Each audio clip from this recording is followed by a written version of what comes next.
बिस्मिल्लाहिर्रहमानिर्रहीम, अस्सलाम वालेकुम। दिस इज़ डॉक्टर मोहम्मद सारम और आज मैं बात करूंगा कि हम अपने बॉडी में से बलगम को कैसे ख़त्म कर सकते हैं, चाहे वो किसी भी वजह से हो।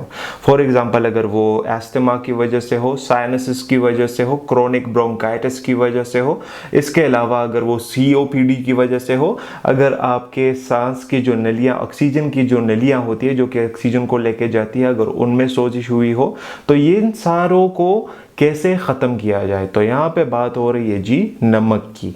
तो नमक एक बेनिफिशियल और आसान तरीका है बलगम को ख़त्म करने के लिए, क्योंकि नमक एंटी माइक्रोबियल प्रॉपर्टीज़ रखता है।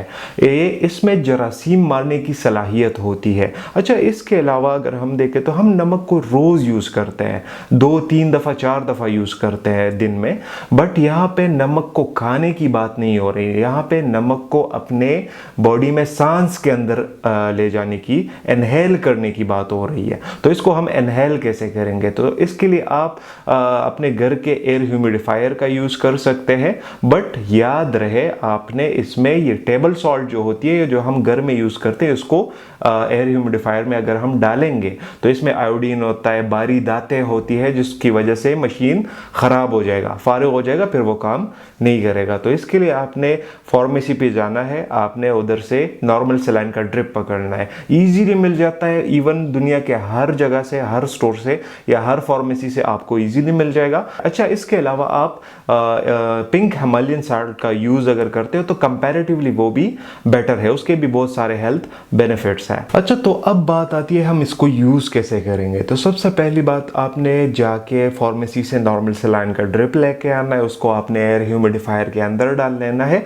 और एयर ह्यूमिडिफायर को पूरी रात ऑन छोड़ देना है। तो इससे होगा क्या, ये जो हवा होती है आपके कमरे की, इसमें सॉल्ट मिक्स हो जाता है और पूरी रात अब अगर आप इस सॉल्ट वाली हवा में सांस लेते हो तो आपके बॉडी में मौजूद कैविटीज़ में मौजूद जो बलगम होता है, आपके फेफड़ों में मौजूद जो बलगम होता है, आपके नोस्ट्रिल्स में मौजूद जो बलगम होता है, बॉडी में जहाँ पे भी बलगम होता है, उसको ये सॉल्ट वाली हवा जो होती है ये इसको लूज कर देती है, इसको पतला कर देती है, इसको कमज़ोर कर देती है।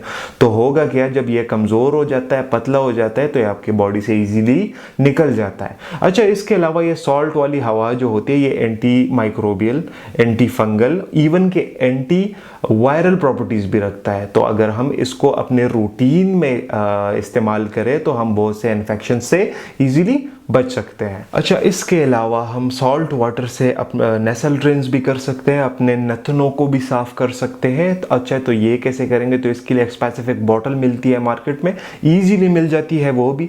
तो आपने वो बॉटल लेके आनी है, अपने एक नोस्ट्रिल के साथ उसको कनेक्ट करना है, तो एक नोस्ट्रिल से आपका पानी जाएगा, दूसरे नोस्ट्रिल से आपका पानी वापस आएगा। अगर आपको तरीका नहीं आता तो इंटरनेट पे हज़ारों वीडियोज़ अवेलेबल हैं, आपको उससे किसी भी वीडियो से तरीका सीख सकते हैं नॉस्ट्रिल्स रिंस का, नेसल रिंस का। अच्छा, इसके अलावा हमको अपने घर के सफाई सुथराई का बहुत ज़्यादा ख्याल रखना चाहिए। याद रहे, अगर घर में कहीं पे मोल्ड है या घर में कहीं पे फंगस है तो ये बहुत ज़्यादा बड़ी वजह बनती है हमारे बॉडी में बलगम के प्रोड्यूस होने की।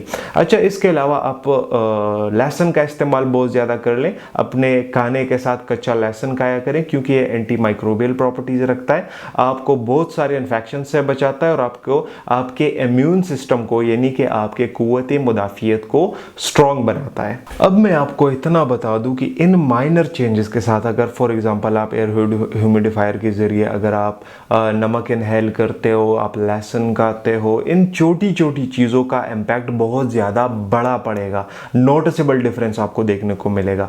तो आप इन चीज़ों को अपने हैबिट्स बनाएं, इनको अपने डेली रूटीन्स में ऐड करें, तो आपको बहुत ज़्यादा फ़ायदा होगा। अच्छा, इसके अलावा फास्टिंग शुरू करें, इंटरमिटेंट फास्टिंग। अगर वीडियो नहीं देखी हो तो मैंने इस पर एक वीडियो बनाई है, आपका वज़न भी उससे कम होता है। अगर आपने नहीं देखी तो यहाँ पे आपको आई बटन पे लिंक मिल जाएगा। अच्छा, इसके अलावा आप इंटरमिटेंट फास्टिंग से स्टार्ट कर लें, प्रोलॉन्ग फास्टिंग की तरफ जाए, अपने आप को भूखा रखने की कोशिश करें। तो इससे आपकी बॉडी पे क्या होगा कि आपकी बॉडी एटॉफजी मूड में चली जाएगी, बॉडी अपने ओल्ड प्रोटीन्स को बॉडी से बाहर निकाल लेगी और आपके इम्यून सिस्टम को बूस्ट करेगी और आपके वायरसेस, अगर आपके बॉडी में वायरसेस अवेलेबल है तो इनको डीएक्टिवेट करेगी। तो आज की वीडियो बस यहीं तक थी। उम्मीद करता हूँ आपको इन्फॉर्मेटिव लगी होगी। अगर आपको वीडियो पसंद आई है, इन्फॉर्मेटिव लगी है, तो इसको अपने फैमिली मेम्बर्स के साथ शेयर करें, वीडियो को लाइक करें, चैनल को सब्सक्राइब करें। See you in the next one. अल्लाह हाफिज़।